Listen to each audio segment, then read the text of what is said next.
Welcome sa DRS 2.0. Fresh at nagbabagang happenings ba ang hanap mo? Mga padabarkads man yan o mga trending topics? Pwes, sagutin natin yan. Kaya naman isubscribe nyo na ang ating channel para sa mga nagbabagang balita everyday. So, ayan, welcome back again sa ating YouTube channel, mga Kadabarkads. And for tonight's video, medyo matindi po ang ating pag-uusapan dahil finally po, maghahain na po ng kaso itong si Bossing Vic Sotto sa Muntinlupa City Regional Trial Court. Bukas yan, mga Kadabarkads. So, mamaya tatalakayin natin yan. Mainit-init pa po yan at breaking news. Pero bago ang lahat, nais ko munang ibalita sa inyo ang tungkol po dito sa pelikula ni Bossing Vic Sotto. So, ipapakita ko lamang po sa inyo ang bagong poster ng The Kingdom na post po ng Media Quest and AVT Entertainment. So, sabi dito, New Year, new poster. Extended ang The Kingdom sa mga sinehan hanggang January 14 at malapit na ring mapanood ito worldwide. And there's more, kasali rin ang ating pelikula sa gaganaping Manila International Film Festival sa US. Kaya ano pang hinihintay nyo? Sugod na sa pinakamalapit daw po na sinihan. So nakakatuwa lang dahil itong pelikula po ni Bossing Vic Sotto ay pang worldwide na talaga. Mapapanood na rin po sa iba't ibang bansa and syempre makakaroon po ng chance itong mga kababayan natin abroad na mapanood and masaksihan yung ganda po ng pelikula, yung ganda ng kwento po ng pelikula ni Bossing Vic Sotto. So congratulations po kay Bossing and sa mga cast and staff and crew ng naturang pelikula. Samantalang isang page naman po ng kapamilya ang nakapuna dito sa Kapuso Network na 30 years na po palang walang sariling noontime show since January 28, 1995. So ngayon ko lang yan nalaman kasi until now, 'di ba, yung noontime show na umeere po sa kanilang network na malaki, Giant Network, ay pag-aari po ng ABS-CBN. Walang iba kundi itong It's Showtime. So kailan kaya magpo-produce ang Giant Network ng isang noontime show na matatawag pong kanila? So, dapat na talaga silang gumawa ng sarili nilang noontime dahil syempre, napakalaki ng network nila tapos walang sariling noontime. Yan po ang pinaka-importante sa kanilang network. Yung pang morning show, yung pang non-show, 'di ba? Dapat hindi yan nawawala sa kanilang malaking network. Samantalang tumbukin na po natin ang sentro po ng update natin ngayong gabi. Tungkol ito sa inilabas ng News 5 para po sa magiging hakbang ni Bossing Vic Sotto sa pagbanggit ng pangalan niya sa teaser na inilabas po nitong si Daryl Yap nitong nakaraan lamang, na malinaw nga naman po na panirang puri sa pangalan po ni Bossing at syempre damay na din po dito ang angkan po nila na mga Sotto. Ngayon, kikilos na po si Bossing Vic Sotto at kakapasok lamang po ng balitang ito mula po sa News 5. And syempre mamaya tatalakayin din natin kung ano ba yung naging resback nitong si Daryl Yap sa balitang inilabas po ng News 5 ngayong hapon lamang.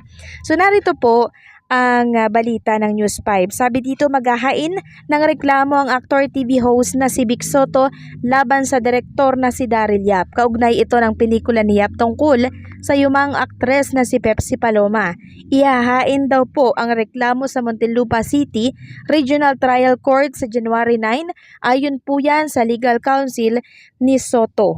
So eto na po yung sinasabi ko sa inyo, mga Kadabarkads, na teaser pa lang mukhang mapapatigil na po agad ang paggawa po ng pelikula nitong si Daryl Yap. Sabi nga po ng iba, paktay ka diha, cancel agad yung movie nitong si Daryl Yap. And kung magbabasa nga tayo ng komento dito sa post ng News 5, sabi dito, dami na agad nangyari ngayong January. Yes, ang dami na agad nangyari, no? Hindi pa natatapos yung January, pero ang daming isyong naglalabasan.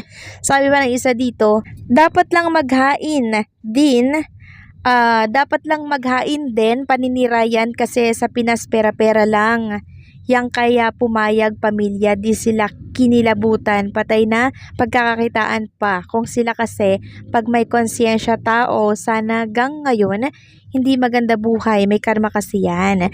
Kung siya man, sana noon pa, di na natahimik buhay niya. Sabi pa ng isa, dapat lang talaga nananahimik na ang patay, ayaw pang patahimikin. Mahiya naman yang yap na yan. Pera lang sa pera, yung pamilya, sana respeto din nila si Pepsi. Wag magpagamit sa mga pangit. So ilan lamang yan sa mga komento ng mga casual netizen na talaga namang gigil na gigil po dito sa direktor na si DY dahil nga po ginawa niya ng movie itong matagal na pong tapos na case ni Pepsi Paloma. Ngayon, ano po ang rest back ni Daryl Yap dito sa balitang inilabas ng News 5? So talagang napakatapang nitong si Daryl Yap po. 36 minutes pa lang po inilabas ng News 5 ang balitang ito. Pero 20 minutes na i-share niya na po agad ito sa kanyang wall. Pero wala siyang comment dito. No comment kahit dito sa comment section. Hindi rin po siya nagbigay ng komento. So parang proud na proud pa siya, no? Nakakasuhan po siya ni Bossing Vic Soto kasi nire-share niya pa yung post ng News 5. So siguro nag-iisip na po ito ng kanyang magiging hakbang kasi talagang tototohanin po ni Bossing Vic Soto ang pagsampa ng kaso bukas sa Regional Trial Court diyan po sa Muntinlupa City Regional Trial Court.